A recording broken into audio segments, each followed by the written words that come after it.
Vamos ali tomar nosso café desta manhã. Você já tomou o seu, hein? Vamos falar sobre assunto importante agora. Enquanto a gente faz isso, vou falar sobre a saúde mental. Hoje em dia, ninguém tem dúvida, né, gente, de que a tecnologia se tornou uma grande aliada e se tornou indispensável também para a nossa vida. Em tudo que a gente faz, a gente usa a tecnologia, né? Mas esse excesso de conectividade pode causar problemas como a ansiedade, por exemplo. Estou recebendo hoje aqui no programa Ana Clara Mamed, que é psicóloga. Ela vai conversar comigo sobre esse assunto ao vivo. Está conectada aqui, ela que já é nossa parceira, né, doutora? Bom dia. Bom dia, Wilker. Prazer estar aqui de novo, né? E um assunto que é bastante interessante e que tem que ser falado, né? Tem que ser falado, porque a gente naturalizou, né, doutora? Acordar e a primeira coisa que faz é pegar o celular já e abrir ali a rede social, manda mensagem para alguém. Isso aí pode ser prejudicial, né? Até que ponto a tecnologia pode influenciar e provocar a tal da ansiedade?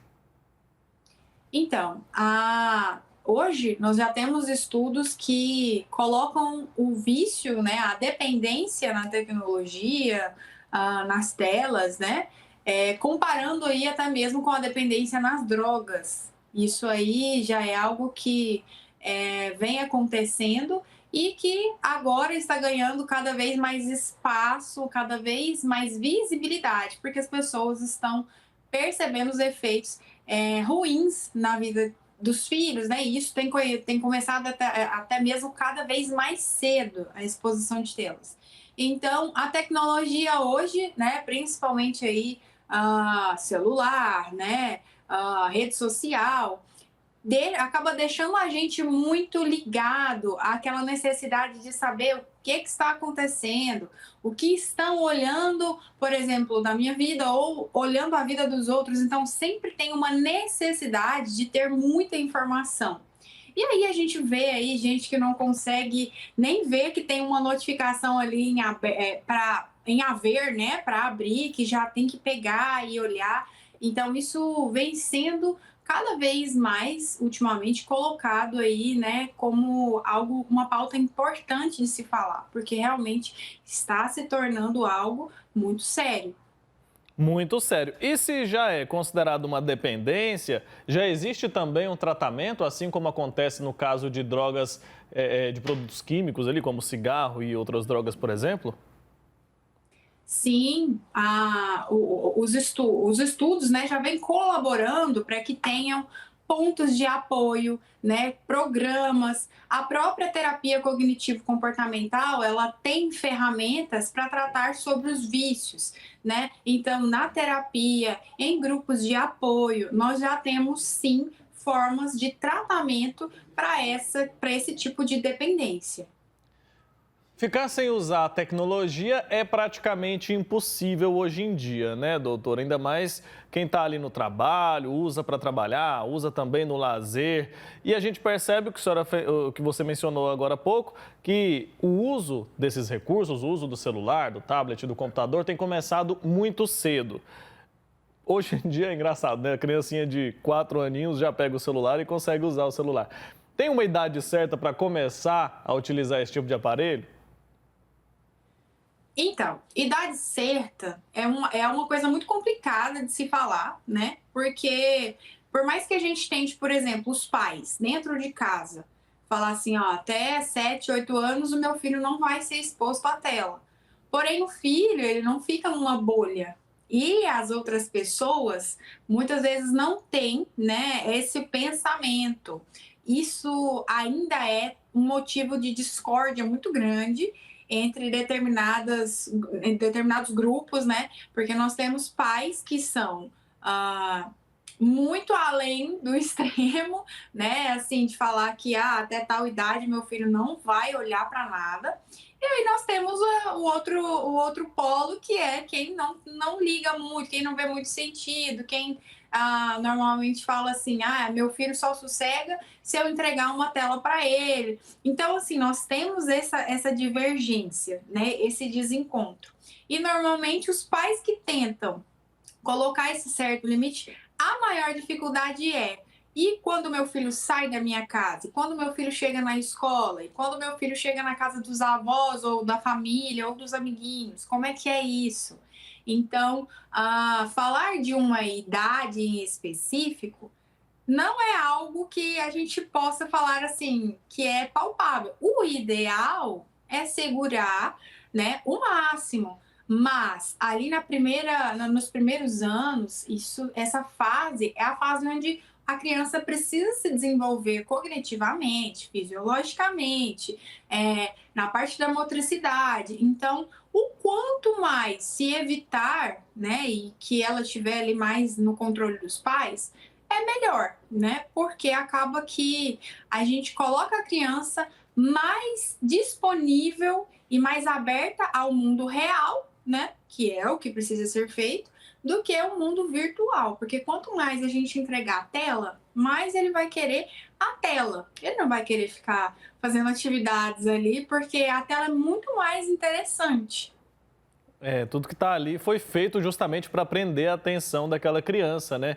E acho que também nesse período de formação é importante a criança ter outras experiências até para desenvolver a capacidade ali, né, motora e tudo mais. Então acho que é algo a se pensar, né? Tentar adiar um pouco isso. Mas adiar até os 7 anos, por exemplo, como a gente está falando aqui, acho que é impossível, porque até a escola hoje em dia passa as atividades ali para ser feita passa a atividade para ser feita no celular, passa para ser feita no computador, então tudo isso tem que ser levado em consideração. E no caso dos adolescentes, a gente sabe que eles também estão expostos, em muitos casos o lazer deles também está ali na internet, também está nas telas. Como que a gente pode dosar isso e qual o sinal de que pode estar sendo demais?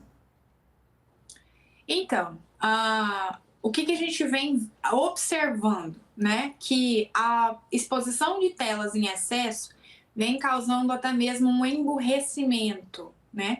Porque as informações elas chegam muito mais rápidas. Você não precisa pensar numa resposta, por exemplo, você tem uma conta, você não precisa pensar ali, porque você já coloca na calculadora ou você lança no Google a fórmula e já aparece ali a resposta, tudo certo. Então, para a fase da adolescência, que já tem toda uma questão hormonal, que eles estão ali naquela transição, é tudo muito confuso, eles têm a fase do sono, né, de uma certa preguiça. Então, essa parte do pensamento é algo que é muito comprometedor.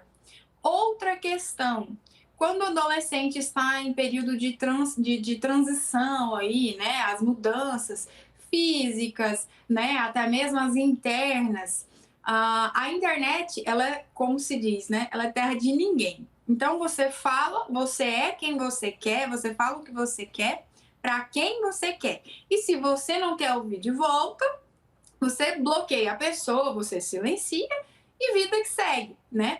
Então, isso para o adolescente acaba se tornando um refúgio, porque também tem a questão dos grupos, né? A adolescência é a fase onde ele quer ser aceito em um grupo, ele precisa ser aceito em alguma sociedade. E aí ele se identifica com um aqui, aí ele intensifica o contato, troca algumas imagens, algumas referências e pronto, foi aceito ali, né? E aí, nesse momento, é onde os amigos, né, aquele grupo se torna mais atrativo e melhor do que, por exemplo, a família. Porque na família, as pessoas conhecem você e sabem como você realmente é. A convivência com quem está do outro lado da telinha, você só mostra o que você quer. Então, isso atrapalha muito e favorece com que o adolescente queira ficar mais, né, nas redes sociais do que no mundo real. Isso e outras coisas, mas eu acho que isso é uma das principais coisas que nós temos que atentar. É porque ali você tem o controle de tudo, né? A gente evita muita frustração quando está no ambiente da rede social, porque, como você disse, aquilo que eu não quero ver, eu coloco ali que eu não tenho interesse, não aparece mais. A pessoa que fala o que eu não quero ouvir, eu bloqueio. Então, a gente evita frustrações e aí cresce aquela pessoa que não é capaz de lidar com esse tipo de sentimento.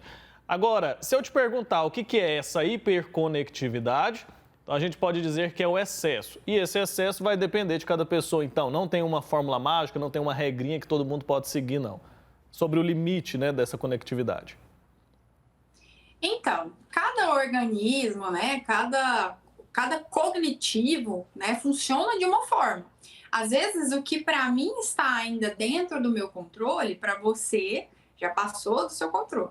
Então, o que a gente precisa olhar? Os nossos limites, até onde isso nos favorece ou nos prejudica, né? Isso é uma autoavaliação, né, que nós adultos conseguimos fazer. Agora, em casos de criança, em casos de adolescentes, isso os pais e responsáveis precisam ter esse tato de impor limites.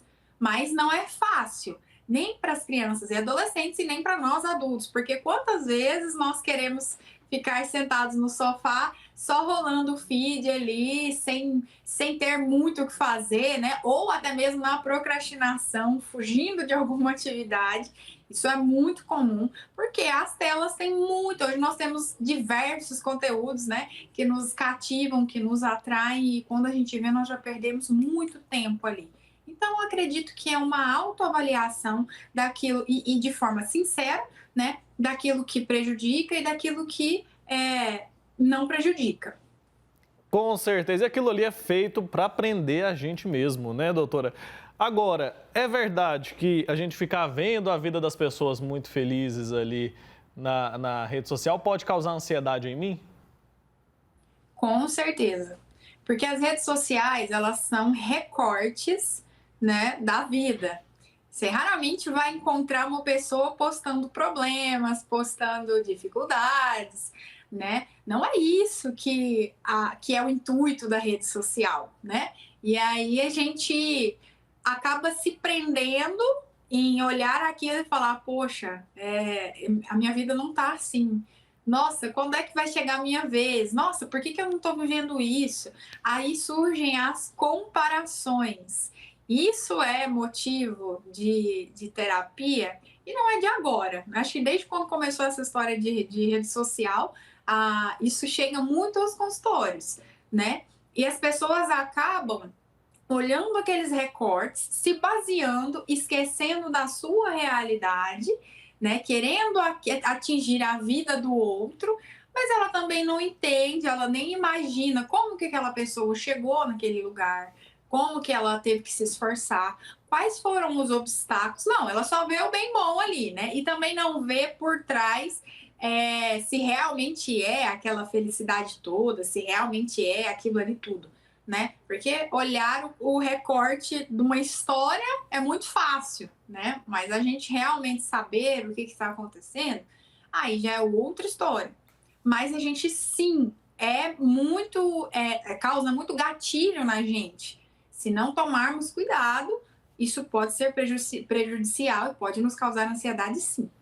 Então vamos tomar esse cuidado com a nossa saúde, inclusive vamos tentar viver mais a vida real, né, doutor? Acho que essa é a dica que a gente tem para deixar para quem nos acompanha. Só trazendo um dado aqui para quem nos acompanha agora sobre a ansiedade, que ela tem, claro, diversos fatores, né? Essa questão da internet, da rede social é só um deles. Mas o nosso país lidera o número de casos de ansiedade no mundo, de acordo com estimativas da Organização Mundial da Saúde, seguido de países como Paraguai, Noruega, Nova Zelândia e Austrália. Inclusive, me surpreendeu esse dado aqui, né, de que esses países também têm altos índices de pessoas com ansiedade. Aproximadamente 9,3% dos brasileiros enfrentam um transtorno de ansiedade patológica, ou seja, é muita gente que tem esse problema e esse número só está aumentando porque está cada vez mais comum a gente ouvir as pessoas falando que tem esse diagnóstico de ansiedade. Então vamos fazer o que a gente pode para evitar, né? Doutora, obrigado. Até uma próxima oportunidade, tá bom? Eu que agradeço. Até uma próxima. Abraço, sempre bom te receber aqui.